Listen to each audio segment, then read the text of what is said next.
second part of the lecture on exploring entrepreneurial opportunities discusses what types of opportunities exist. Hi, my name is Dr. David Monkton, Lecturer Agribusiness, University of Tasmania. I've prepared this lecture based on material supplied by Dr. Greg Clydesdale, Senior Lecturer at Lincoln University, New Zealand. After you start your business, you will also have to contend with fluctuations in the business environment. Economic and market conditions are rarely constant. This diagram shows a market which varies in size over time. The end point is higher than the starting point, which implies that this has been a market of significant growth. However, you are not going to reach that end point unless you survive that dip in the middle. For example, in agribusiness, a common concern is fluctuation in prices. Many farmers have been caught out assuming that there will never be periods of decline. This raises the importance of keeping expenses low and your skills in budget management, which we will look at in a later lecture.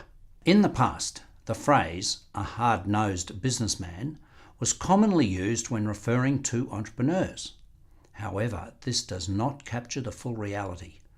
Running your own business is a very emotional process. The business becomes your baby, which is your motivation, but can affect your judgment when the best strategy is cutting losses. Sometimes you need to cut your losses. What type of opportunities exist for you? There are many types of opportunities that exist. The first type of entrepreneur is known as the pioneer. This is the type of entrepreneur who releases a new product or service onto the market. A big problem with this is that no demand exists for the product, and you will have to make the market, which can take time, and lengthen the period in the J-curve in which you experience a loss. You will also encounter a large number of problems simply because your product is new, but you may actually enjoy this creative process. Many pioneers are driven by the creative process.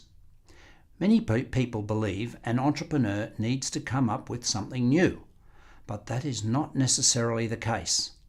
An imitator does not have a new product or service. He or she just copies what others are doing. This is a good strategy when a market is growing and the market is big enough to take additional businesses like the one you intend to start.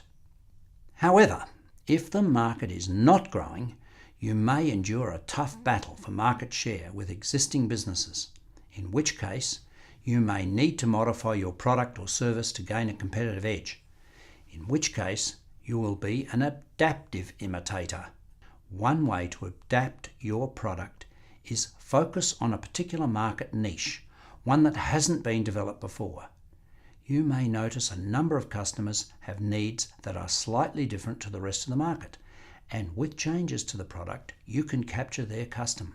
However, you must ensure that the niche has enough customers to justify that change. A final option you might consider is simply to buy someone else's business. This saves you all the hassles of having to create a business. The machines, staff, and other resources are all in place. This is a good option if you are less creative but have good management skills for this industry. Sometimes the old owner gets burnt, especially if they have experienced a long dip in the J-curve, in which case you can come along and enjoy the benefits of their work when the market picks up. But be careful. There may be other reasons why the business is being sold that the agent may not tell you about. You do not want to buy a lemon.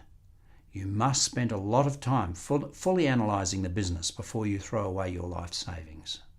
Throughout this module, we have constantly talked about adapting and modifying a business. So I want to talk about 4 principles that you should consider. If your changes do not achieve one of these principles, the change will probably be a waste of time. Many major corporations have fallen into this trap when they have been led by empire builders and bought businesses that fail to prosper.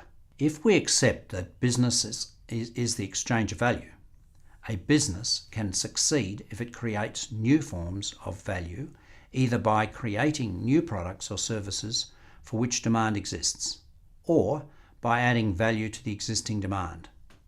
The key is to recognise that the changes are indeed what people value.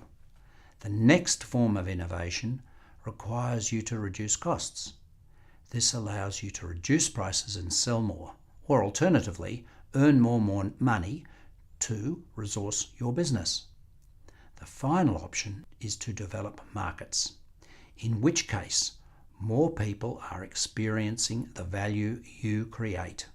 I hope these 2 lectures on entrepreneurship will give you perspectives on this subject, which will help you to grow your businesses. Thank you.